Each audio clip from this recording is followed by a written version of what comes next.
Hi, my name's Niki. This is The Interventionalist, and today I want to talk a little bit about the history of polarity and importance of polarity in lesbian relationships, and that would be the polarity of terms and roles such as top and bottom, butch and femme, masc and femme, the expectations behind these terms and roles or identities even, and the history that they have within lesbian culture and lesbian relationships and the development of lesbian relationships.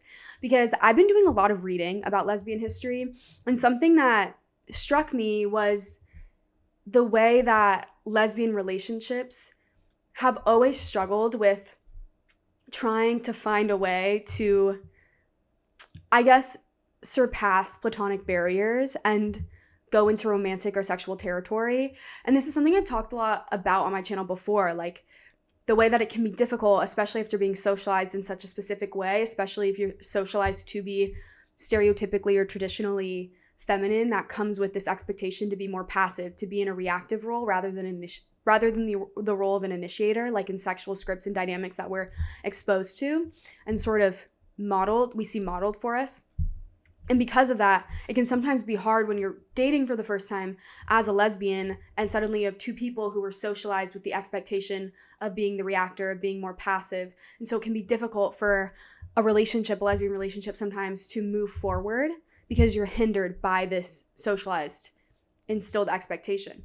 And because of that, I think there's also an expectation that we carry with us, like these gendered sort of internalized expectations of roles. If we're with someone who appears more masculine than us, or we're with someone that appears more feminine, then we assume that we need to take on like this stereotypical, traditionally masculine role, and therefore that person should be an initiator and the other person should be more passive. And it's just hard, I think, sometimes to see past those gendered expectations and internalized roles and identities. And I have been reading a lot about lesbian history, and through that, obviously, there's a lot about the undeniable polarity that exists in butch femme identities, and there's so much history behind that. That's like a whole video in and of itself. But as I started to read about that, I also started to read about how that bled into butch femme identities being sort of integral to creating polarity within lesbian sexual relationships by sort of creating the role of an aggressor, an initiator, and then the reactive or more passive receiver, and therefore sort of recreates this gendered expectation. And I don't think that that's uncommon. Like I just said, like we have scripts modeled in front of us our whole lives where we see the person who is just more masculine presenting being the one that should initiate and things like that. And then it's like recreated in these dynamics, and there's a lot of pressure put on people who are more masculine or butch lesbians to always be the initiators. And one of the books that I was reading I was reading quite a few books, but one of the books I was reading is called Boots of Leather, Slippers of Gold, and it's the history of a lesbian community, and it talks a lot about butch femme identities. And in it, there's a lot about there's interviewing a lot of different people who identify as a butch, and butch particularly in like the 1950s, and a lot have talked about how they always had the expectation to initiate, but they also would eventually get tired of it or bored. Like there's actually a quote about that. Let me find it. Okay, here's a quote that just talks about butches like shouldering the expectation to always initiate, and it says, "Because butches had so much responsibility for initiating and leading sexual activity, after some time in a relationship, the idea of sex often became burdensome and even boring. Although no other narrators offered this explanation for the decline of sexual activity, when presented with this theory, many agreed." So that just goes to sort of speak to the idea that there's a lot of expectation on the person perceived as more masculine, to be the aggressor. And there's another part of this book that I think is really interesting, where like someone who does identify as a butch discussed that expectation and why they think that they should shoulder that expectation. Actually, let me find that. Okay, here's a quote in this book that was from somebody who identified as a butch in, I believe, the 1950s. And this is what it says. "In a slightly different vein, Vic explains butch aggressiveness in terms of harmony to be found in complementary gender roles. There's got to be the loved and the lover, and the hunter and the hunted. So somebody has to be one or the other. I don't think that two people are equal right down the line. They wouldn't be together. I think there has to be a more dominant one, not necessarily physically, but there has to be somebody that's going to lead the show. No, you can't have two I don't know if I just said that word. You can't have two nimbos together, and then you can't have, two people that are going to be killing each other together. That's what it says. And then there's another quote that I think kind of sums this up more. like sociologically. And it says, the Butch Femme erotic system required the tension of gender difference, and maintaining it worked against envisioning lovers as best friends or sisters. And it's so interesting because Butch and Femme are identities within the lesbian community that like exist outside of sexual relationships, right? But it's interesting to read about the very specific expectations and relationship that Butch and Femme identities have to lesbian sexual intimacy and the importance that it plays in the harmony within them. And it's fascinating because, so in this book, it talks a lot about like Butch Femme relationships in like the 1950s and how it was a lot more rigid back then, especially within these like gendered expectations. And then the other book I was reading sort of evolves from that, and it's talking more about like the 1970s, the 1980s, and this is in the book Odd Girls and Twilight Lovers, A History of Lesbian Life in 20th Century America. And this is really interesting and talks a lot about lesbian relationships and lesbian sexual relationships, and it starts to talk about how Butch and Femme not only became just like domestic roles and expectations, but they became something embraced particularly for the polarity that it created in sexual relationships, which I found to be so interesting because I only imagined Butch and Femme identities sort of just as like really like personal identities like within the lesbian community.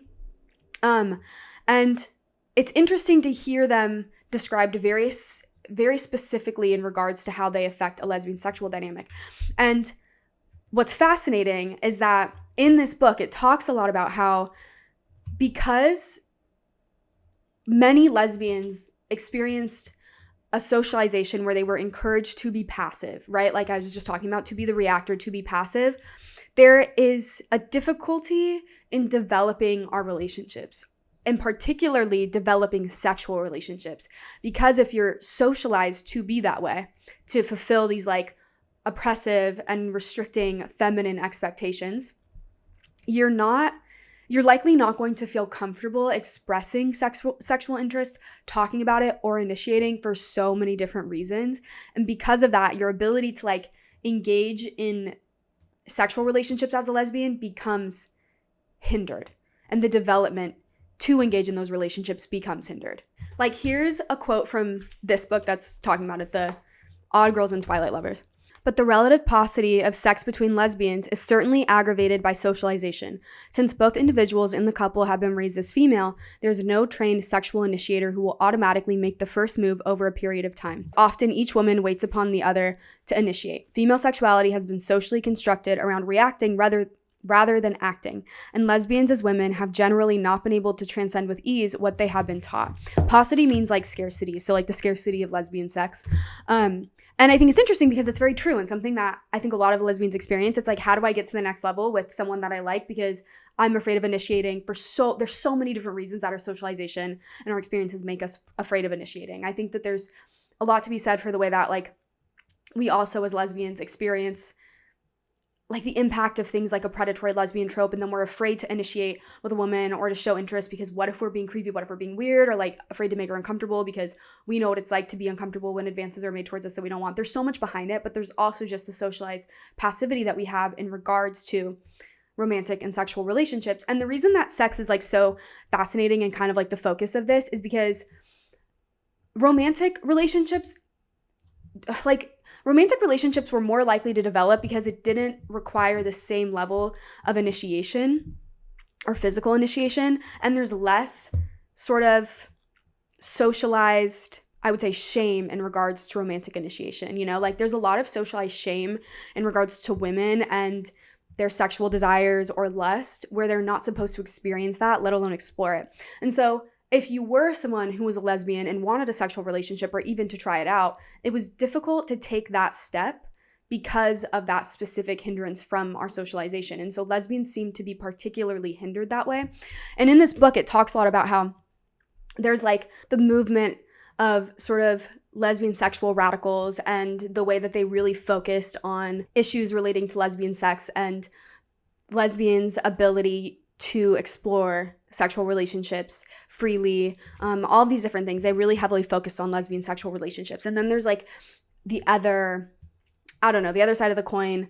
Like in this book, it's talking about like cultural feminists, lesbian cultural feminists, and their kind of anti-discussions around like lesbian sex. They didn't want it to be a core theme in their feminist movement.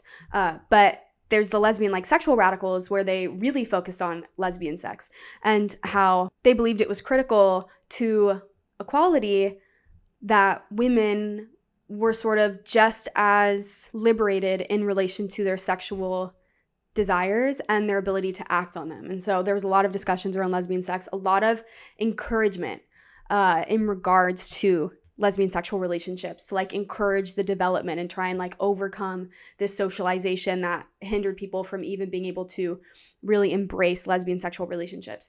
And kind of by the end, like I think this book's most about like the 1970s, 1980s, and by the end it's like, it's not really working. It seemed like no matter what these like lesbian sexual radicals did, they couldn't seem to overcome the socialization that made lesbians feel often quite passive and not be able to initiate further in their relationships. And there's like all these different ways that they tried, that there were these attempts to try and push through that passivity and like open the door for liberated sexual action and like relationships and lesbian relationships. Like it's talking about how, like all the different ways that lesbians tried to mimic other things in other cultures in regards to sexual relationships as a way to try and like open up doors in their own culture for lesbian sex and relationships. And that's where terms like top and bottom come in. And even like the concepts of Butch and Femme as sexual identities are being really heavily tied to sexual identities and someone's sexual image. And it's because a lot of lesbians who were trying, like these lesbian sexual radicals who were trying to like sort of liberate lesbians in regards to their sexual expression and their sexual relationships, they tried to mimic things that were happening within the gay community or the straight community, but particularly the gay community. Because terms like top and bottom came from the gay community, and it was sort of adopted by lesbians because they were seeking that polarity that existed in the gay community through terms like top and bottom that gave like specific roles in sex that you could sort of rely on, and then you know what you're like, there's roles to fall into, and so like you can fall into a role and then it seems like there's going to be less of a hindrance because there's an understanding, there's like a tension and a polarity that should allow things to move forward because there's this understanding. And part of that understanding is like there's an aggressor and then there's like a reactor, an initiator and then a reactor, and they're like set identities, and that polarity could try and like, essentially in this book it's talking about how like create a barrier to prevent lesbians from, in this book, it's kind of talking about enmeshing, but I think when they say enmeshing, I think it's more so talking about becoming just too similar that there is no polarity to push the relationship forward, such as having someone who initiates and someone who reacts. Because it does seem to be like in relationships, a need for the tension caused by having these polar roles, this like polarity in relationships, such as things like a top or a bottom. And for example, like, here's a quote in relation to the adoption of terms like top and bottom. Another way the sexual radicals hope to enliven sexuality, even for those engaged in long-term lesbian relationships, was an attempt to avoid lesbian merging by encouraging polarities such as top and bottom or butch and femme. While some lesbians who engaged in sexual polarities felt that those roles were natural to them and had no superimposed meaning, others in the 1980s deliberately experimented in the hope that games of opposites would help them escape from the tedium of egalitarian vanilla sex. They also believed that the boldness of the roles made a blatant statement of their desire to overturn those conventional female sexual attitudes that lesbians shared with heterosexual women. And then here's another line that sort of speaks to the idea that this was supposed to act as a barrier to prevent merging in a way that sort of prevented the development of lesbian relationships, particularly like lesbian sexual relationships. And it's speaking about like the concept of lesbian bed death. And this is really interesting if you're ever interested in like learning about lesbian bed death and sort of the history behind it. But this is what it says. Many of them saw S&M not simply as a bold sexual adventure, but also as a solution to lesbian bed death within long-term lesbian relationships. It was a way of creating a barrier that is necessary for continued sexual interest by constructing sexual polarities in bed, such as mistress and slave, dominant and submissive, top and bottom. It could be a useful aid to monogamy if a couple wished to utilize it that way. So like, and this is talking about S&M, but that's just another polarity that could be utilized to try and create this tension, such as like top and bottom. That's a polarity that's like really commonly used today in lesbian relationships. But there's a lot of people who will say that I mean, it's not uncommon for people to be like, there is no top or bottom in lesbian relationships. Like, that's a term for the gay community. It's not for the lesbians, but there's a history behind it. However, it was adopted from the gay community. Also, here's a line that talks about like butch and femme in relation to sexual image. It says, butch and femme in the 1980s, much more than in the restrictive 1950s, came to mean whatever one wanted those terms to mean. A woman was a butch or femme simply because she said that she was, and that self-conception helped her to enhance her sexual self-image. So it really did become like just as much an identity as it was like a sexual identity. And this like sort of understood polarity in lesbian relationships, this tension that I think allowed, or the hope was that it would allow a lesbian relationship to have a dynamic that made it clear how it could develop and in the ways that it would develop by having these clear roles that indicate the different things and actions expected of somebody in order to develop and move a relationship forward, including a sexual relationship. Hence the terms like top or bottom, or butch and femme, which I think in this case is kind of just like another indicator of top or bottom, or dominant and submissive. And so much of this issue is rooted in the way that when you're socialized to be a woman, or you socialize with these feminine expectations, you feel like you're not allowed to express sexual interest or sexual desire, or even to admit to your own sexual interests and sexual desires, let alone initiate in regards to them. Like in this book, it also talks about studies related to this that sort of prove that theory. Like in here it says, both men and women were exposed to explicitly erotic audio tapes while they were connected to instruments that measured their physical arousal. The instruments actually recorded no difference in arousal rate between men and women, but while all the male subjects who aroused admitted arousal, only half the aroused female subjects admitted arousal. And so, again, like to try and, I think, solve this issue behind the passivity that we're sort of conditioned to embody was to create roles where there wasn't a passive person. So therefore, okay, it's solved. We know someone is not going to be passive. Like, this is how we're going to move forward, that someone is agreeing to not be the passive one. Like, you're going to be ascribed a role that will have that expectation. And that's adopted from the gay community. Like, here's some quotes related to that. It says, some behaviors were adopted by them without modification. For example, S&M lesbians copied the handkerchief code developed by gay men who enjoyed S&M sexual practices. A handkerchief worn in the left hip pocket meant that one was dominant. In the right hip pocket, that one was submissive. A black handkerchief in the right hip pocket meant one desired to be, whipped and so forth. And it's interesting because even today, like, that's still something that lesbians do and have adopted in their own way. But now I think it's a carabiner, and like people have it on one side or the other, and it's supposed to indicate whether or not they're dominant or submissive, and like a top or a bottom in lesbian sex and sexual relationships. And I find it really interesting because what does that mean in a lesbian relationships, right? Like when we talk about relationships in, at least historically, when like referencing relationships between gay men, there's kind of an understanding regarding what that means, like the role or the actions being taken that would indicate whether or not somebody is a top or a bottom. But in lesbian relationships, it tends to not be as clear. And that's why I think people will be like, it doesn't actually apply to lesbian relationships. Like, how would that even work? How would that apply? Well, I don't know. Maybe it doesn't really apply. I don't know. But I think the point is the terms top and bottom have been adopted as a way to try and create roles within lesbian sexual relationships to try and override the socialization that keeps people from initiating at all, or from taking control or showing sexual interest or desire at all. And because terms like top and bottom historically have like part of their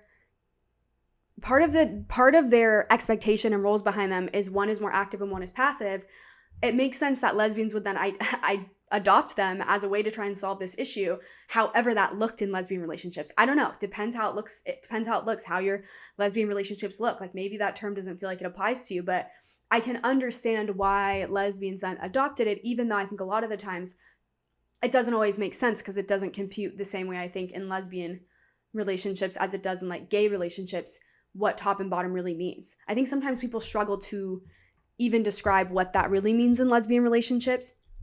And like historically, it just means like active and passive role. Like in ancient, like Rome and ancient Greece, when they're talking about the sexual, like homosexual relationships between two men, and the two different roles that were taking place, they would describe as the active role and then the passive role. And the person in the passive role was the bottom and was theoretically the receiver, the one being, you know what I mean, right? Let me say like bottom. And that was the role that was like also shamed a lot of the time, like in there's a book called Bisexuality in the Ancient World, and it talks a lot about that if you're ever interested in it, but how like being in the passive role, being a bottom was shamed essentially. But again, like it's always been described as like the passive role. There's always been an active and passive role. And yet in lesbian relationships, like we struggle to have that because we have two people who were always socialized to be in the passive role. And it just seems like based on the history and why I think lesbians adopted some of the terminology and then tried to mimic some of the behaviors within gay culture is because for some reason, like this gay culture didn't seem to have that issue where there was like a lack of polarity that led to sort of harmony in relationships, like a balance in relationships. And I can see why lesbians then adopted these terms that as today, like we don't always really know how to make sense of or what they mean even.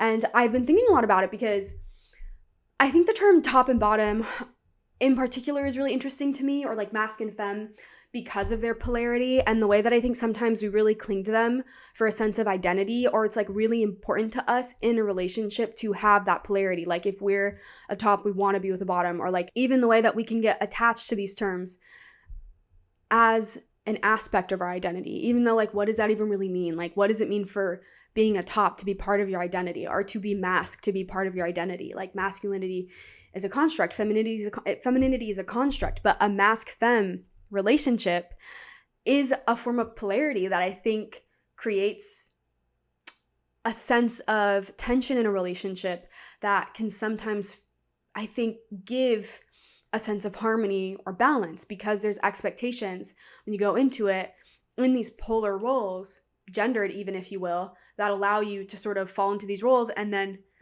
sort of harmoniously move forward. The relationship moves forward because you have these two distinct roles that like already have expectations that will allow each person to do what they're supposed to do and react or initiate in the ways that they're supposed to react or initiate in order to like harmoniously move the relationship forward, versus like two people who are like, I don't know, who are both really passive and don't want to take the step to initiate, or they feel really uncomfortable with it. They're hindered. Like they're not going to move forward. They're stuck in this like, I like in these books, they're calling it merging or enmeshment, but they're stuck in this bubble where it's like, shit, like I don't know how to move forward.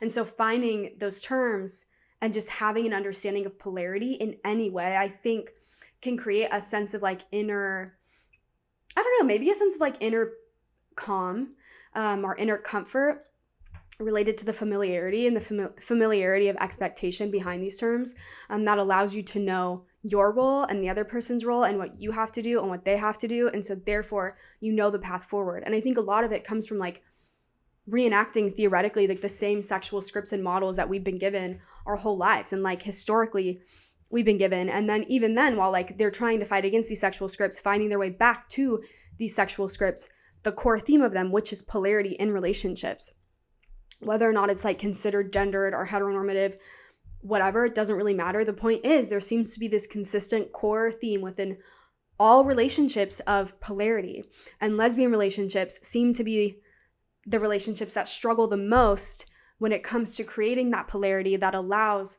for a relationship to develop and move forward. And so when you get into a relationship and say you have a relationship that looks to fulfill that polarity, like say you're in a Butch Femme relationship, then there's these expectations you're like meant to fulfill. So like the quote I read earlier, people who were Butch would often feel that expectation to always initiate, and then it would get boring. Like they had to constantly fulfill that expectation and that role, and then it's boring, they don't want to do it. But it's like a social contractual understanding in a relationship, like this is how the relationship is going to move forward, or how it's going to develop, is that you're going to play this role. But that's like pretty boring. But there's like a strict, I think, unspoken adherence to these roles. And then when that like kind of stopped working, it seems like in like the 1980s, it's like, what, maybe we should actually fully embrace these as like ways to move forward sexual relationships, even though historically people are already talking about how it could be like annoying to or always be seen as a person that needs to be aggressive or the initiator. But then it's like, shit, we need one. So maybe we really need to like find a way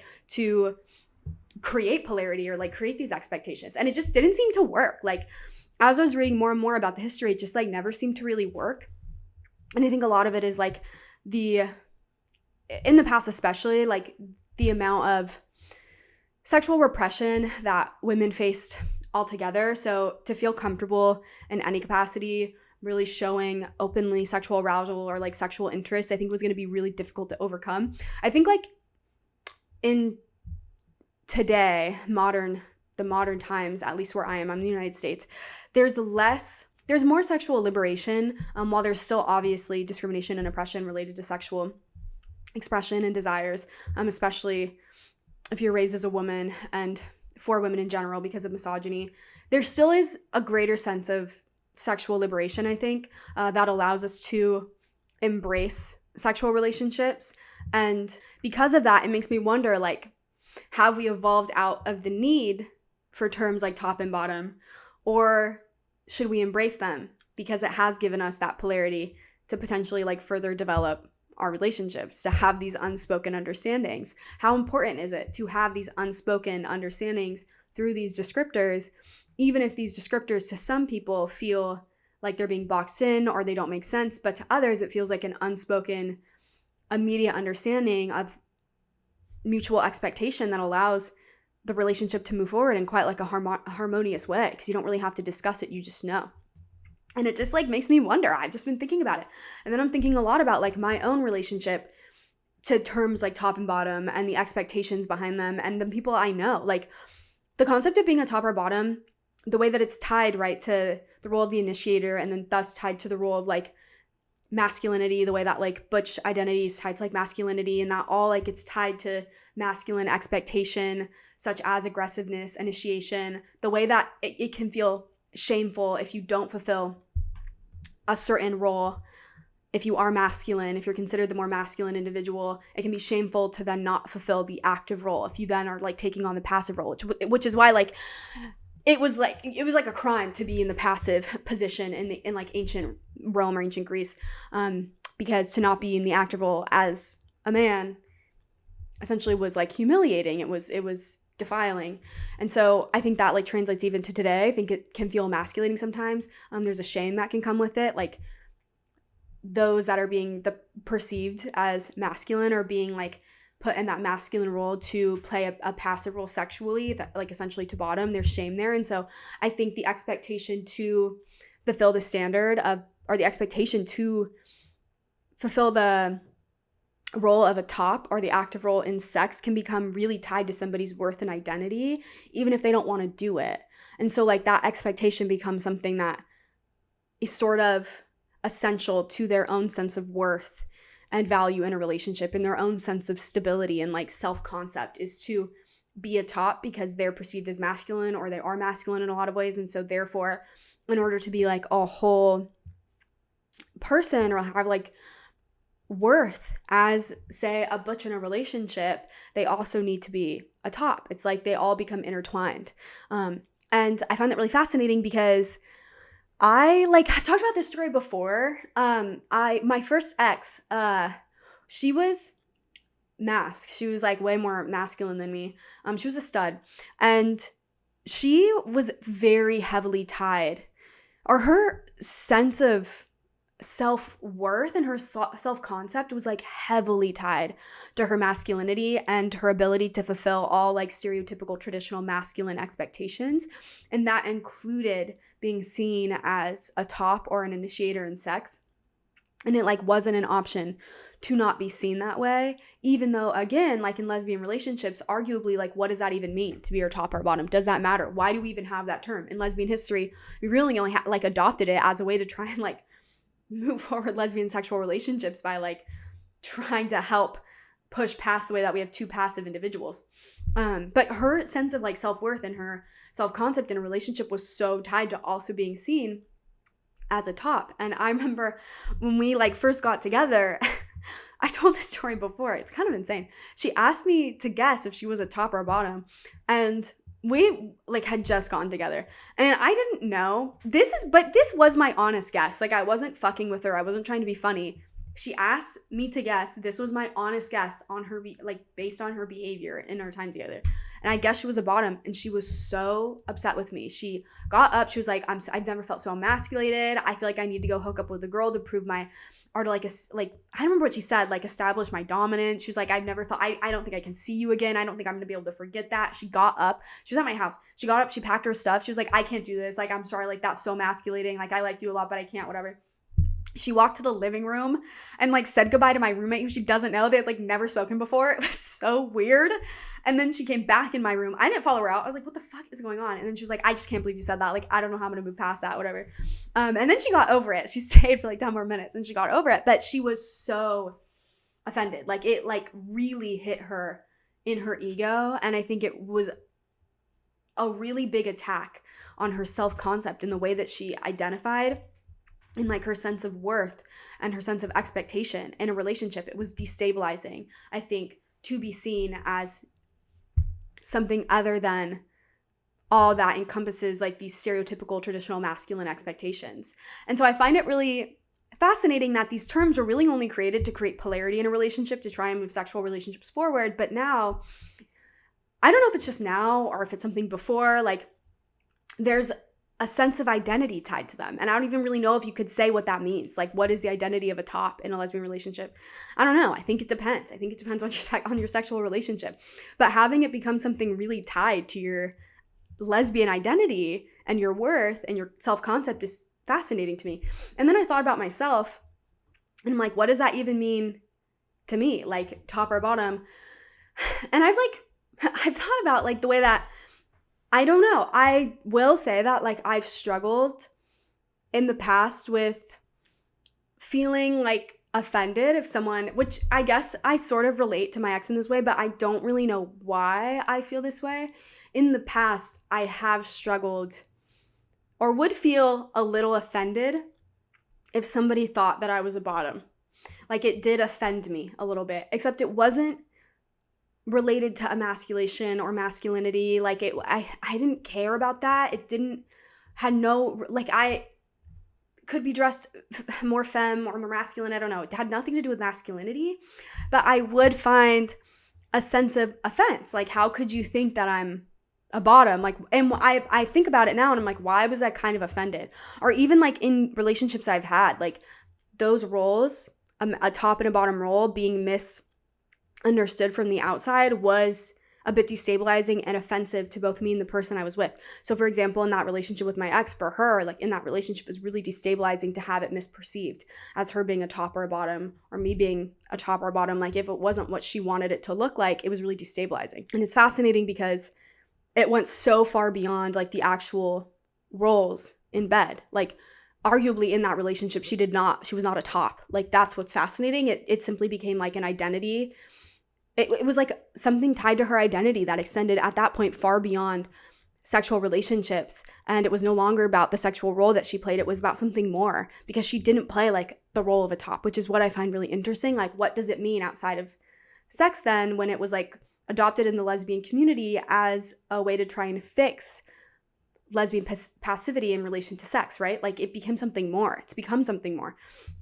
And then I had another relationship at one point with this girl, and we both felt a lot of discomfort at our dynamic being perceived differently than it was, which would be like her perceived as a top and me as a bottom. Like it was genuinely uncomfortable to us. I remember one time we had a whole discussion about it because this is so weird. Like we discussed this in depth because we couldn't really understand why we felt this way.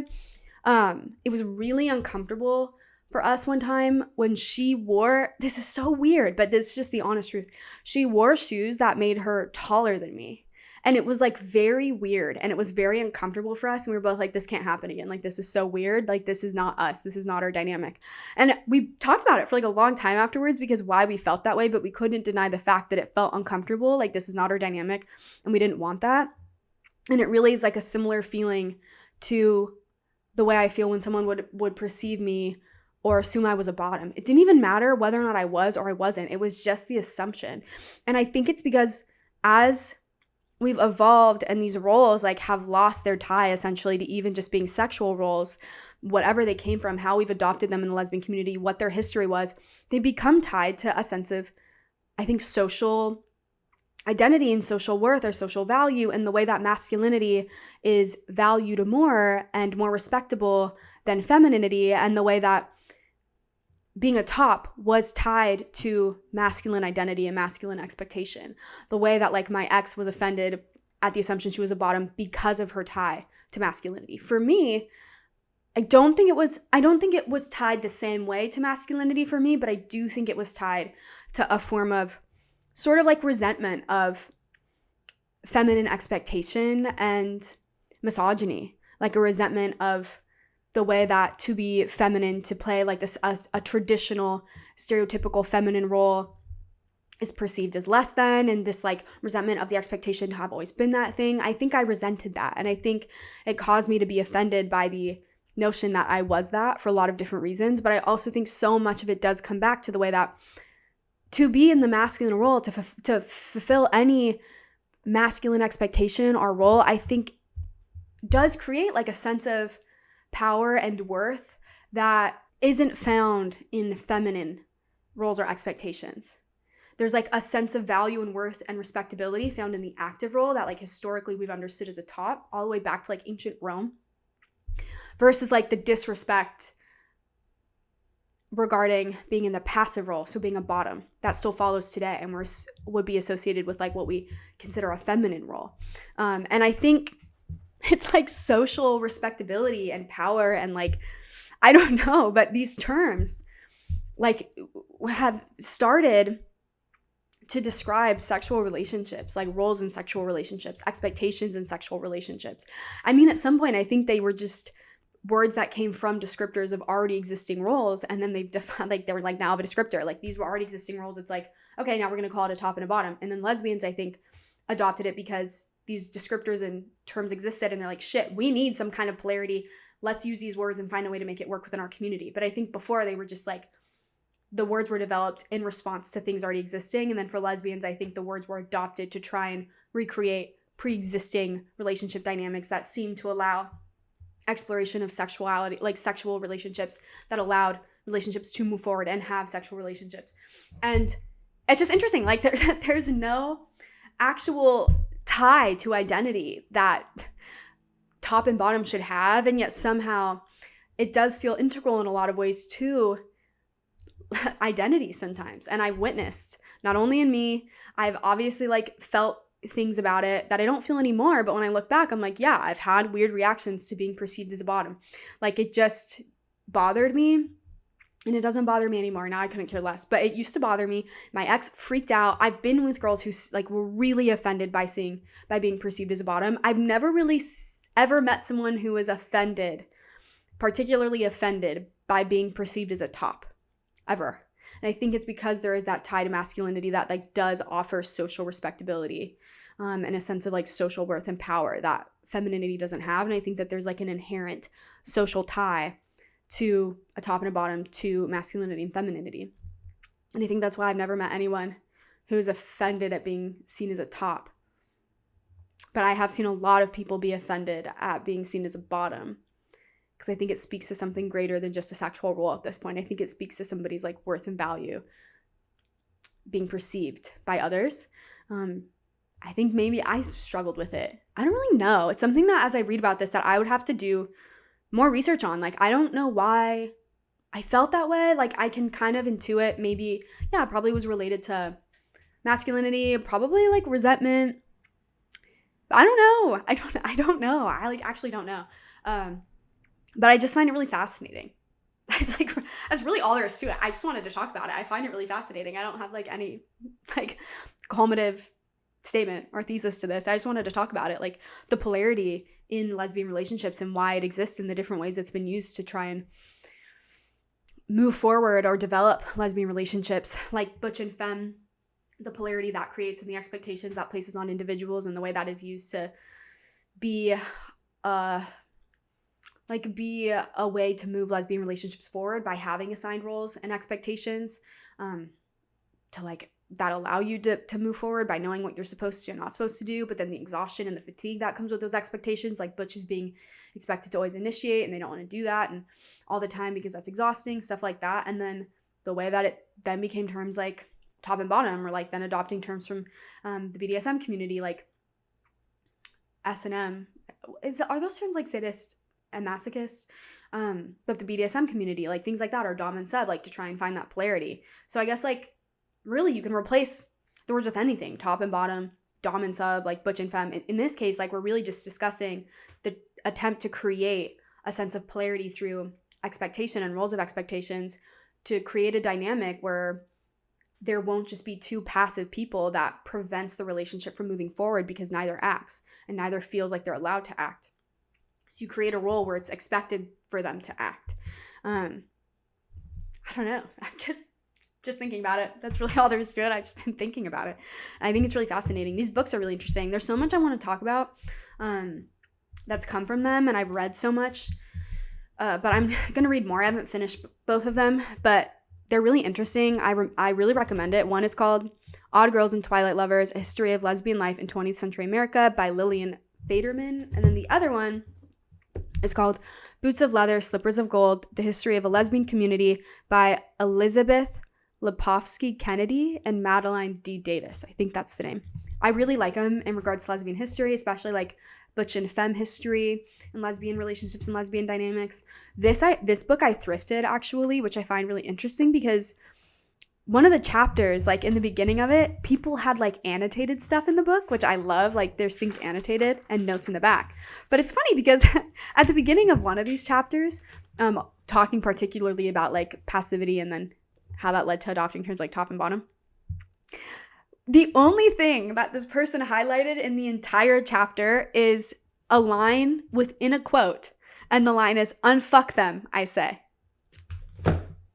Why is that the only thing that you, like, why is it the only thing that you highlighted? Like, what could that possibly, why?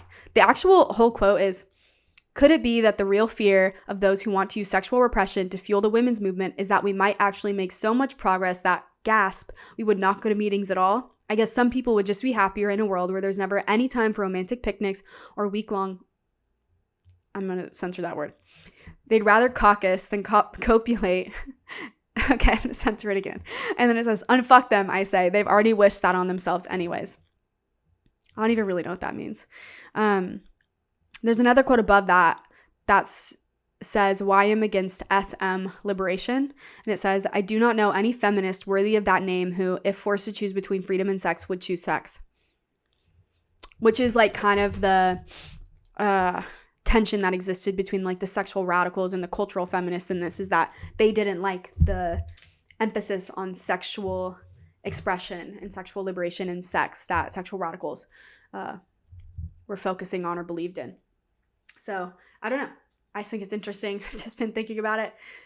So I thought I would share some of the things that I've learned, my own experience with it, the way that I still don't really know. My own relationship to top and bottom, the way that I think it does extend at this point beyond sexual roles. And I think in the lesbian community in particular, what it means to be a top or a bottom is very specific in and of itself. And honestly, I don't know if there really is a definition. I think it can be hard to define. And based on the history of when that was adopted, there really doesn't seem to be a definition. It seemed more like something that was adopted just to try and be like, here, take this and use it to move forward. Like, it didn't have the same understandings or like physical roles that existed in like gay relationships that developed these terms. So like what it meant. I think that's part of the reason it didn't really work in like solving the issue of passivity that's been socialized in a lot of lesbians, is because these terms didn't really apply to lesbian relationships. They were adopted from relationships with their own very specific dynamics and then tried to like recreate, but it wasn't really recreatable. And I think that's why it didn't work, even though we tried to use it as a way to create polarization, to create like forward movement in a lesbian relationship, or a way to have it. But it just like seemed kind of inapplicable to lesbian relationships. And so I think that's kind of why it failed. Yet we still carry them with us, and they become more than just terms for sexual roles. Like, I feel like there's something more to it, particularly for lesbians. I don't know why. I just think that there is. And is that something that we should evolve out of? Like, is using terms like top and bottom and the expectations that we seem to have behind them for them? Are those things that we should try and evolve away from? Are they things that we should embrace? I think it's helpful to have descriptors that when you're talking to someone, you can say a word and there's a general understanding behind it. When you say I'm a top and I'm a bottom, it's like, okay, like we understand each other right now. Like, but at the same time, like, should we try and evolve away from using technically these terms that never seem to be that applicable to us in the first place? Some people think that they're really restrictive. Some people think that they don't apply to lesbian relationships. But at the same time, is it better to embrace them because they allow us to have this unspoken sense of expectation, this polar expectation that gives us an idea of how the relationship will move forward and our role in how the relationship will move forward. It's like an unspoken understanding. So I don't know. I think it's really interesting. I don't know. I think most people I know like using words like top or bottom, and I think it's because like it's tied to our identity. It becomes heavily for a lot of people tied to their identity, and then it also like helps us understand each other. I like it for that reason. It gives me an idea of someone, of like what they desire, what they don't desire, the role that they like to play or they don't like to play. Even if sometimes I think I would struggle to necessarily articulate even what that means. But I think it is helpful when somebody tells me if they're a top or bottom to like have an unspoken or general understanding of what that means in regards to their own wants in a relationship dynamic or the role that they want to play or they feel comfortable playing. Even though, like, at the same time, I think I would struggle a little bit to articulate what it means without just being, I guess, like dominant and submissive. But those technically were not necessarily the same terms. They're not necessarily supposed to have the exact same definition, technically. But at the same time, what else could that mean? I don't know. I guess it depends, because these terms weren't like technically ever developed from lesbian relationship dynamics. They were something given to lesbians to try and create relationship dynamics. And I think that's where the problem lies. I don't know. I'm just talking about it. That's really it. So I'm sorry if this is all over the place or confusing, but I thought I would talk about it because I think it's interesting, and I hope that it was maybe interesting to listen to, maybe interesting to like consider your own relationship to being a top or a bottom, or your own relationship to the expectation to be a top or bottom. If you identify particularly, for example, as a butch or as a femme, and what that means, and maybe the fatigue related to the expectations that come with those identities and those expectations and those roles. I think it's interesting to look at. And I also feel like it's really important to explore our relationship to labels in that way that have specific expectations, especially gendered expectations, that these were rooted in gendered dynamics, right? I think it's important to just explore our relationship to those things, no matter where you end up finding yourself. I still think it's important to explore because so much of it comes from socialization and how we're socialized. And for that reason, I think it's important to deconstruct how we've developed our identities, are tied to certain things related to our identity, like top or bottom, and kind of like figure out how that impacts us, maybe in positive or negative ways. Like for me, feeling like an offense at the term bottom, I think that there's some probably like femphobia even. Like, to be fair, that probably is part of it. Probably from like internalized resentment from, experiencing unfair feminine expectation, discrimination against femininity, stuff like that. The experience of misogyny. I don't know, but it's helpful to think about. So I thought I would talk about it. And I hope it was interesting. I guess I don't really have anything else to say about it. I also am going to be making a Patreon video that'll go up tomorrow. That's going to talk about the structural cause of violence in butch and femme relationships, particularly in like the 1950s and butch and femme history. Like there's a development of sort of structural violence within those relationships. And that's going to go on my Patreon because it's quite a bit heavier and more intense of a topic. But if you're interested in that, that'll be on my Patreon tomorrow. It'll touch again on butch femme history and the more rigid times related to butch and femme history, which is like the 1940s, 1930s, 1950s. So I think that's an interesting topic. And that also heavily relates to the expectations regarding masculinity and femininity and how that did lead to like the recreation of structural violence in butch femme dynamics for quite a long time. I think that's also an important discussion to have, but that'll be on my Patreon if you're interested. And I think that's it. I don't know if I have anything else to say. I hope you enjoyed this. I'm sorry if it was all over the place. Again, I've said this in my past couple of videos. I've been really struggling to make videos. I don't know. I've just been struggling. So I'm trying to just make them again.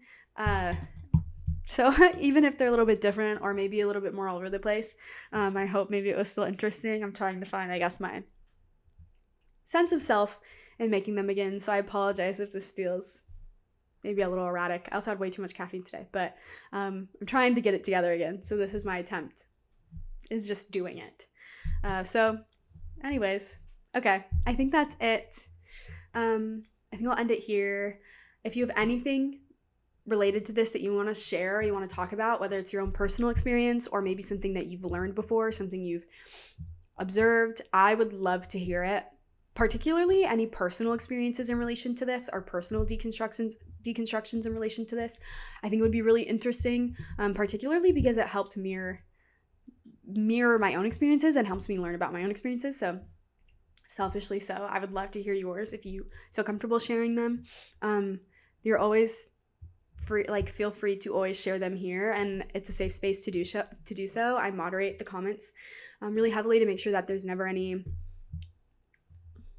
assholes, so to speak, because obviously I do find quite a few homophobic people because of the kind of content I post, but they'll never bother you. So if you do want to talk about anything related to this, just know that like you will be safe to do so. And it's not only welcome but wanted. I would love to hear your experiences.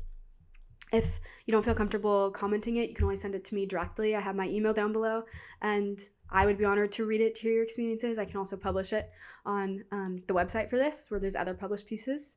If you would like others to read it, something that you would want to write in general, anything. Or I have a YouTube page with video options, like if you want to submit a video and have that published because you want to talk about something and you don't prefer to write, you prefer to just speak, that's an option. If there's anything you want to say or anything you want to share, I would love to hear it, and I know others would as well, because I always have people tell me how much the comments impact them. I think I just heard a car outside. Sorry about that. But the comments always say that our people always tell me the comments really impact them, hearing other people's experiences. So just know if you do share anything, you are having an impact on others. And that's really admirable, and you should feel proud of yourself for allowing others to witness your own vulnerability and feel less alone themselves in doing so. So that's just a reminder that your vulnerability is really appreciated and impactful. And yeah, okay, I think that's it. I think I'll end it here. I'm seeing this flag. Every video I make, I always get a comment about how I need to iron it. Maybe I will before the next video. The problem is I nailed it to the wall because I was really frustrated putting it up. I nailed it to the wall, all four corners. Like the nails are flush to the wall because I lost my patience. So I either have to cut it down. I don't know how to get it off the wall to iron it. So maybe I'll cut it. I don't know. But maybe I can't promise that it will ever get ironed, honestly. But if you saw that flag and it annoyed you, I do apologize. I'll try and iron it at some point. I don't know. Okay, I'm gonna end it here. Thank you for watching. I really appreciate it. And I hope to hear your experiences or your thoughts. I would love to. And if you go over to the Patreon, I will see you over there.